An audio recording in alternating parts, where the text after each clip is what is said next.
Chaque jour, du lundi au samedi, suivez le journal du Scoop FM à 18h30, 21h30, 8h juste, 12h30 et 16h juste sur la 98.5 MHz Kipushi 24 Radio, la chaîne partenaire. Scoop FM, la neutralité réelle. Bonjour mesdames, bonjour également à vous messieurs, bienvenue à ces radiojournaux sur les antennes de Scoop FM. Au sommaire de cette édition, le président de la République démocratique du Congo, Félix-Antoine Tshisekedi Tshilombo, a reçu lundi 11 novembre 2024 le premier vice-président de la Chambre haute du Parlement venu déposer une correspondance de son homologue du Venezuela. L'autre actualité, c'est aussi les syndicats de magistrats qui ont dans un communiqué publié le 11 novembre relevé les irrégularités dans l'organisation des états généraux de la justice qui se tiennent à Kinshasa. Nadège Kabole nous en dira plus. Et puis, les travaux de la 10e session ordinaire de la Commission spéciale de défense et sécurité entre la République démocratique du Congo et le Congo-Brazzaville ont été ouverts ce lundi 11 novembre 2024. Gracia Akilimali nous fera le point au cours de cette session du journal. Mesdames, Messieurs, encore une fois de plus, bienvenue. Comme l'annonçait dans le sommaire, le président Félix-Antoine Tshisekedi Tshilombo a reçu lundi dans son cabinet de travail le premier vice-président de la Chambre haute du Parlement, José Kalala. Ce dernier est venu remettre au chef de l'État une correspondance de son homologue du Venezuela, Nicolas Maduro Moros. Les détails dans ce reportage. Le président de la République, Félix-Antoine Tshisekedi Tshilombo, a reçu en début de soirée de ce lundi le premier vice-président de la Chambre haute du Parlement, José Kalala. Des retours d'une mission au Venezuela, le premier vice-président du Sénat est venu remettre au chef de l'État une correspondance de son homologue du Venezuela, Nicolas Maduro Moros. Dans ces messages, la République du Venezuela souhaite redynamiser les relations avec la RDC. Je crois que vous êtes informés qu'il y a eu un forum parlementaire sur le fascisme au Venezuela où nous avons porté la voix haut pour dénoncer cette agression que nous subissons à l'Est. Je profite aussi de l'occasion pour saluer les efforts du chef de l'État pour sa diplomatie, comme il ne ménage aucun effort pour...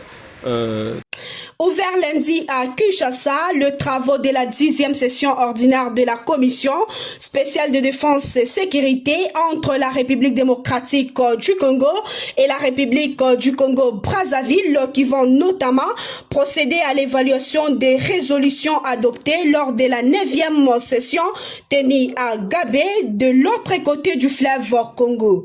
Prenant la parole, le représentant de la République du Congo-Brazzaville dit que son pays ne servira jamais de base arrière pour une initiative visant à déstabiliser un pays voisin. Surtout pas le pays frère qui est la République démocratique du Congo.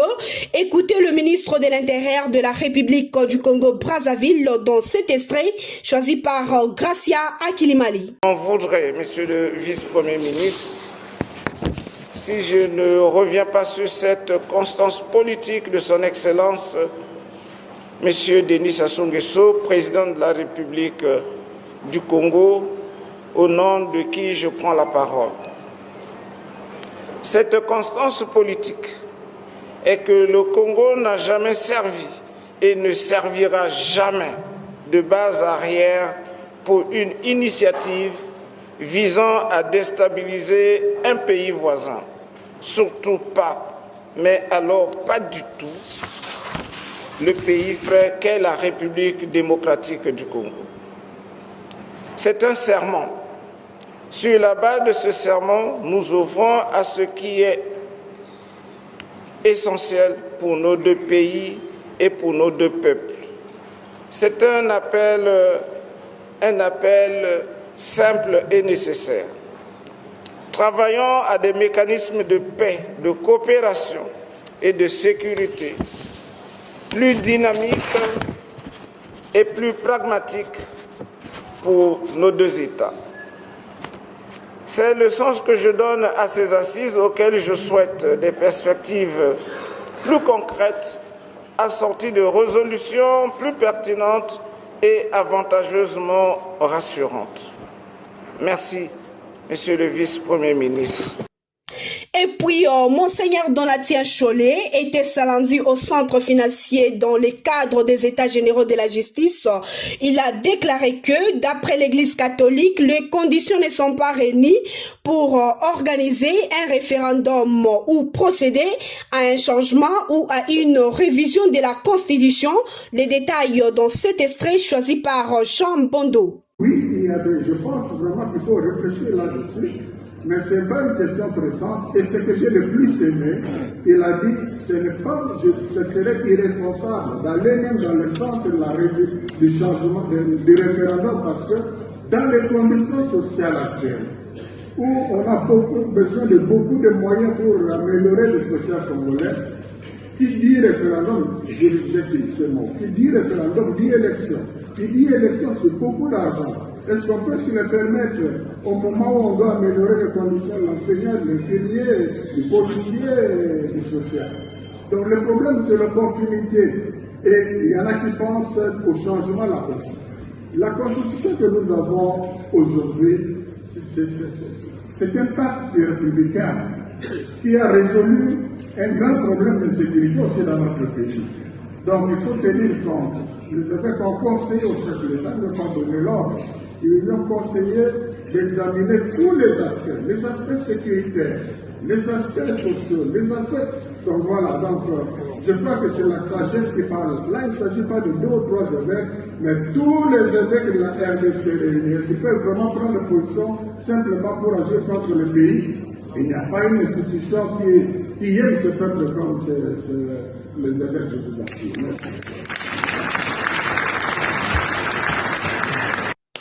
Participant aux États généraux de la justice convoqués par le ministre de la Justice et garde des Sceaux qui se tiennent au centre financier de Kinshasa d'ici au 13 novembre 2024, les syndicats de magistrats dans un communiqué de presse publié le lundi 11 novembre 2024 relevé plusieurs irrégularités dans l'organisation des dits travaux et redoute que les objectifs poursuivis ne soient pas atteints. Nadège Kabolé pour plus de précision. Prenant part aux États généraux de la justice convoqués par le ministre de la Justice et garde des Sceaux du 6 au 13 novembre 2024 qui se tiennent au centre financier de Kinshasa, le syndicat de magistrats de la République démocratique du Congo, en l'occurrence le syndicat autonome des magistrats du Congo, la justice indépendante, le syndicat chrétien de magistrats du Congo et les syndicats de magistrats du Congo, ont dans un communiqué rendu public le lundi 11 novembre 2024 signifié que ces assises font suite à celles organisées du 27 avril au 2 mai 2015 et qui avaient formulé 350 recommandations ayant abouti à la mise en place d'une politique nationale de réforme de la justice pour la période 2017-2026 et d'un programme d'action prioritaire en vue de contribuer à l'amélioration du fonctionnement du secteur de la justice. Il ressort des statistiques établies à la suite de l'évaluation faite par les ministères de la Justice et les partenaires techniques et financiers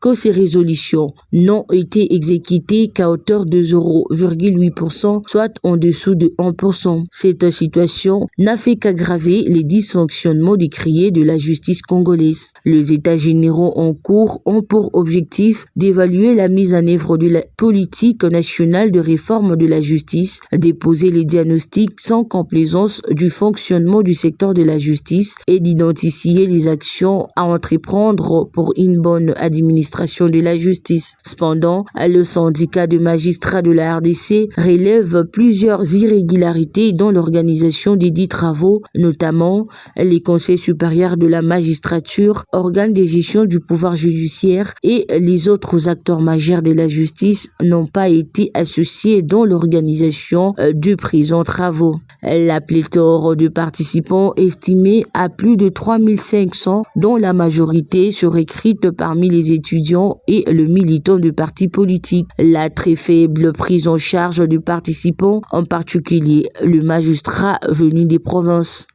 Les fonctionnements occultes du secrétariat technique dont les membres ne sont pas connus des participants. La sélection intéressée et orientée des intervenants et des thèmes développés en panel.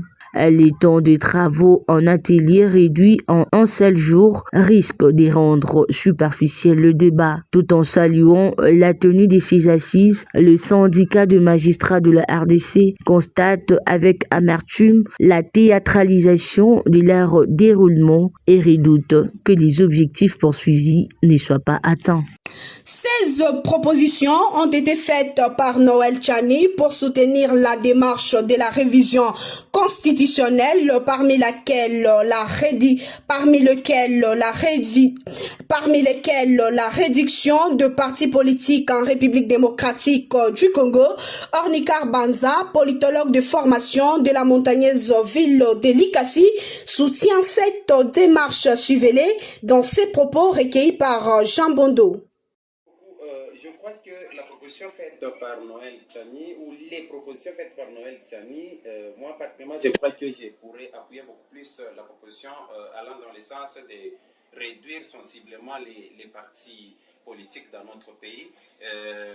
Les partis politiques dans notre pays sont la source de plusieurs désordres ou de plusieurs déséquilibres dans la situation politique. Et je crois que c'est une proposition opportune et fondée à laquelle il fallait nécessairement tirer beaucoup plus attention. Pourquoi ne pas commencer nécessairement par celle-là?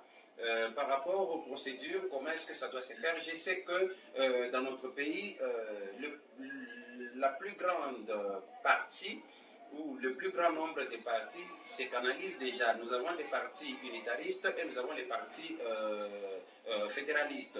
Je crois qu'on doit évoluer dans ce sens-là. Vous voyez, chez les autres, ils ont toujours parlé des partis du gauche, du droit et du centre.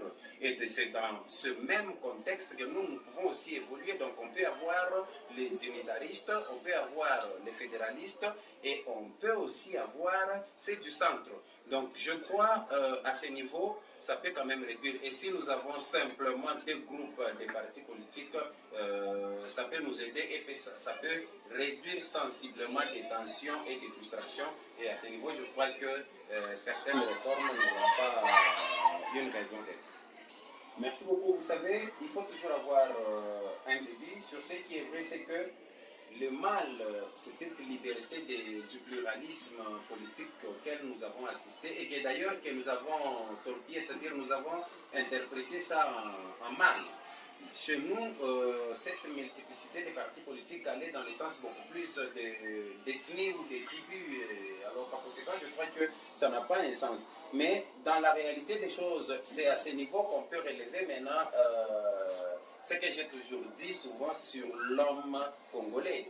Et l'homme congolais à ce niveau, si vraiment cet homme congolais veut à ce que notre pays évolue, c'est à ce niveau que on doit se mettre autour d'une table et voir nécessairement qui peut faire quoi. Vous savez, nous avons déjà des plateformes politiques, nous avons l'Union Sacrée, nous avons la MOUCA, nous avons FCC. Poursuivons toujours cette édition du journal.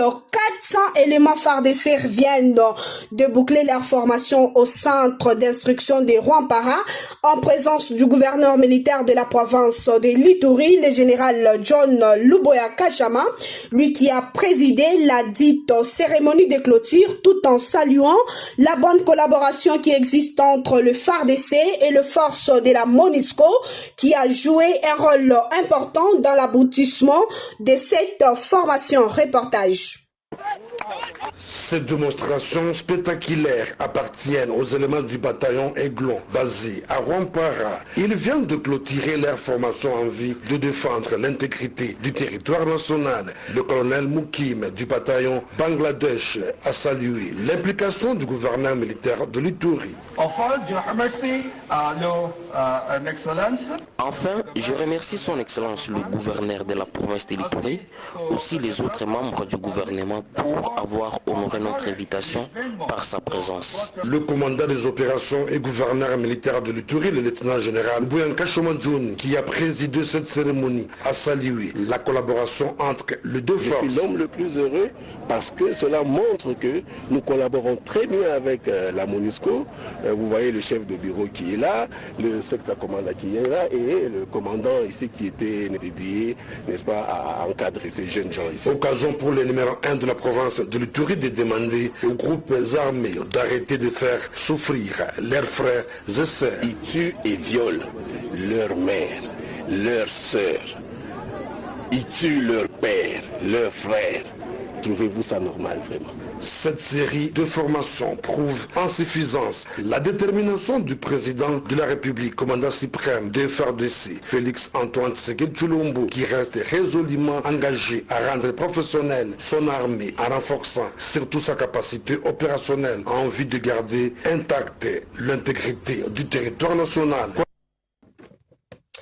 Pour finir, en bref, 350 commerçants du marché Mimboulou, situé dans la ville de Lubumbashi, ont perdu leurs marchandises à cause de l'incendie d'origine inconnue qui avait frappé ces lieux de négoce dans la nuit de jeudi 7 novembre à vendredi 8 novembre dernier. C'est Lazare Kingombe, chargé des urgences humanitaires à la division provinciale des actions humanitaires du Haut-Katanga, qui a dressé ses bilans ce lundi 11 novembre 2024 à la presse. Il a invité le pouvoir public à venir urgemment en aide de ses compatriotes qui ont besoin de l'assistance. Ce journal est terminé. Mesdames, Messieurs, merci de l'avoir suivi et surtout restez toujours branchés à la chaîne de la neutralité réelle. Quant à moi, je vous dis au revoir.